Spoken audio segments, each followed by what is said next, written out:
아침 목사에 오신 여러분들을 환영하고 축복합니다. 특별히 오늘은 이번 한 주간의 첫날이죠. 첫날 첫 시간을 이렇게 하나님 앞에 드릴 수 있게 허락하신 하나님께 감사드리고, 이 시간을 통해서 하나님께서 우리 인생의 차이를 만드시고 또 이번 한 주간 은혜로 붙잡아 줄 줄 믿습니다. 오늘은 일어나 걸으라 라는 제목을 가지고 사도행전 3장 1절부터 10절까지의 말씀을 좀 더 살펴봤으면 좋겠습니다. 우리 6절 말씀 같이 한번 읽어볼까요? 같이 읽도록 하겠습니다. 베드로가 이르되 은과 금은 내게 없거니와 내게 있는 이것을 내게 주노니 나사렛 예수 그리스도의 이름으로 일어나 걸으라 하고.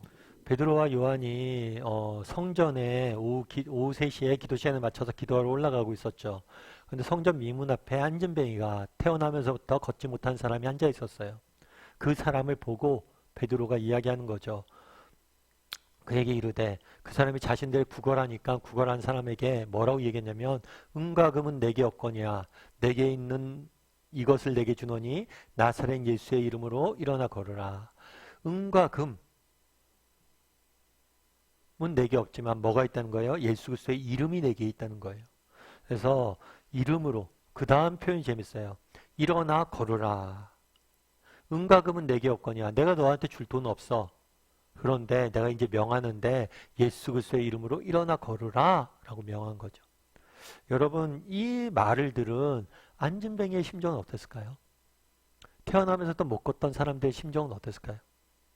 그 사람은 평생 걸어본 적이 없어요. 일어나 본 적이 없어요. 그런데 일어나 걸으라는 거예요, 갑자기. 쉬운 일일까요? 쉽지 않아요. 정말 어쩌면 불가능한 일을 명령한 거겠죠. 그런 다음에 어떤 일이 있었을까요? 7절과 8절 말씀 같이 한번 읽어볼까요? 같이 읽도록 하겠습니다. 오른손을 잡아 일으키니 발과 발목이 곧 힘을 얻고 뛰어서서 걸으며 그들과 함께 성전으로 들어가면서 걷기도 하고 뛰기도 하며 하나님을 찬송하니. 예. 일어나 걸으라 한 다음에 뭐라고 그랬어요? 오른손을 잡아 일으키니 발과 발목이 곧 힘을 얻고 뛰게 되었다라고 되어 있어요. 뛸 정도로 완전히 회복되어진 거죠. 앞서 이야기했던 것처럼 재밌어요. 순서가 뭐예요? 먼저 일어나 걸어라 라고 얘기해요. 먼저 도전해야 돼요. 먼저 일어나 걸어라 라는 명령에 순종해야 돼요. 그랬을 때 뭘 한 거예요? 그 다음에 힘을 얻을 수 있는 거예요. 요단강을 이스라엘 백성들이 건널 때 어떻게 건넜습니까? 물이 갈라진 다음에 건너지 않았어요. 발을 제사장들이 먼저 내밀자 물이 갈라졌어요. 베드로가 어떻게 물 위를 걸었어요? 풍랑 가운데 뛰어내렸을 때, 발을 내디뎠을 때 걸었어요. 순서가 되게 재밌어요. 먼저 힘을 얻고 걷게 된 다음에 걸은 게 아니에요. 먼저 듣고 순종하자 걷게 된, 힘이 얻게 된 거예요. 그래서 디트리트 보네퍼라는 목사님은 늘 그렇게 이야기합니다. 하나님께서는 필요한 때가 되시면 우리에게 힘을 주실 것을 나는 믿는다. 먼저 우리에게 힘을 주시지 않는 이유는 우리로 하여금 그분을 의지하지 않고 내 힘으로 무엇인가를 할까 염려하기 때문이다. 정말 우리가 하나님께서 우리에게 뭔가를 도전하실 때 미리 힘을 주시지 않으세요. 먼저 우리가 도전한 다음에 우리에게 힘을 주는 거예요. 그래서 그걸 믿어야 된다는 거예요. 정말 매 순간 필요한 때가 되면 필요한 힘을 주실 것이다. 그런 믿음이 필요하다는 거예요. 그날도 마찬가지예요. 일어나 걸으라 라고 명령했고, 그 명령에 순종하고 도전하자 뭐예요? 힘을 얻고 걷게 된 거예요. 그럼 우리는 어때요? 여러분들 일어나 걸으라 라는 명령을 들었을 때 그 말에 순종하는 사람이에요. 평생 못 걸었던 사람에게 일어나 걸으라 라는 명령은 정말 말도 안 되는 명령일 수 있어요. 말씀일 수 있어요. 그럼에도 불구하고 그 말씀에 순종하려는 마음을 갖자 하나님의 필요한 은혜도 주시고 능력도 주시는 거죠. 우리에게는 이런 마음들이 있냐는 거예요. 이런 순종하려는 마음들이 있냐는 거예요. 정말 혹시라도 이런 마음에 방해되는 게 있어요? 이 방해되는 게 혹시 뭐 그런 건 아니에요? 목사님 예전에 제가 다 해봤어요. 그런데 안 되더라고요. 예전에 기도했죠. 그런데 안 돼요. 이런 우리 마음에 불신이 있지 않습니까? 정말 우리도 그날에 일어나 걸으라 라는 명령을 들었을 때 일어나 걸을 수 있는 사람이에요. 정말 믿음을 가지고 도전할 수 있는 사람이에요. 한번 돌아봤으면 좋겠어요. 그런 다음에 어떤 일이 있었냐면 힘을 얻고 뛰고 걸으며 그들과 함께 뭐예요? 성전에 들어가서 하나님을 찬송하니. 정말 오늘 본문에서 가장 큰 변화, 기적은 뭐예요? 안진뱅이였던 사람이 걷게 된 거예요. 이게 정말 기적이죠. 그런데 더 놀라운 기적은 뭐냐면 성전 밖에 있었어요, 이 사람. 왜냐하면 성전에 못 들어갔어요. 왜냐하면 그 당시에 이렇게 앉으면서 태어나면서 어떤 이런 큰 질병, 장애가 있는 사람은 죄인 취급을 받았어요. 그래서 하나님 앞에 와서 성전에 나가서 기도할 수 있는 권한 자체가 없었어요. 그런데 이제 뭘 한 거예요?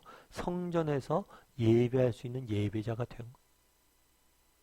정말 그날의 기적은 앉아서 안진뱅이가 걷게 된 것도 기적이지만 예배할 수 없었던 사람이 하나님 예배하게 되는 것, 그것도 정말 진정한 기적은 여기 있는 것. 그래서 오늘 본문의 사건에서 정말 우리가 주목해야 될 건 뭐냐면 그가 예배하는 사람이 되었다는 거예요. 정말 이 땅을 살면서 우리도 그런 이야기 많이 합니다. 목사님, 성경에 보면 막 안진뱅이도 걷고 눈먼 산도 눈도 뜨고 그러는데 오늘날은 왜 이런 기적이 안 일어나요? 여러분, 더 높은 기적이 일어나잖아요. 어떤 기적이 일어나요? 정말 예수님을 믿지 않을 것 같았던 사람이 예수님을 믿고 찬양하고 예배하는 것. 그게 진짜 기적이에요. 오늘 우리가 이렇게 하나님 앞에 나가서 이렇게 아침 묵상하는 게 기적. 이게 참된 기적. 정말 몸은 고칠 수 있습니다. 몸은 달라질 수 있어요. 하지만 마음의 상처를 치유하는 게, 마음이 변화되는 게 진정한 기적. 그래서 그날에 정말 놀라운 기적은 뭐였냐? 이 사람이 예배하는 거예요. 예배. 그래서 오늘 우리가 한번 두 가지 살펴봤으면 좋겠어요. 첫 번째 뭐냐면 나는 정말 안진뱅이였으면 정말 예수님께서 일어나 걸으라, 예수 그리스도의 이름으로 일어나 걸으라 이런 말씀을 들었을 때 순종할 수 있는 사람인지, 그럼 이 순종에 방해가 되는 것이 혹시 뭐가 있지는 않은지 돌아봤으면 좋겠어요. 그리고 또 한 가지, 정말 그날의 진정한 기적은 뭐예요? 하나님을 예배하는 것. 이게 우리의 삶의 가장 큰 기적이에요. 나는 이런 기적을 맛보고 있는 사람인지, 정말 그날에 기뻐 뛰며 찬양했던 이 아이처럼, 이 안진뱅이처럼 그렇게 찬양하고 예배하는 사람인지 돌아봤으면 좋겠어요. 예전에 제가 어떤 기사 하나 읽었는데 기사에는 어떤 이야기냐면 닉 폴슨이라는 사람이 등장하는 기사예요.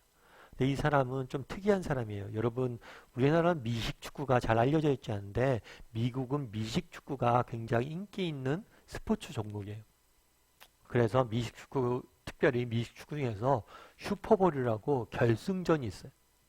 이 결승전이 하는 날이면 뭐 모든 미국인들의 시선이 주목되죠. 그런 정말 큰 행사예요. 마치 예를 들어서 우리나라 양궁 올림픽 같은 거 하면 전 우리나라 온 사람들이 다 양궁 보잖아요. 그날만큼은 양궁에 대해서 평소에 관심 없다가도. 그런 행사가 바로 이 슈퍼볼이에요. 근데 이 슈퍼볼에서 자신이 속한 팀을 우승팀으로 만들고 MVP.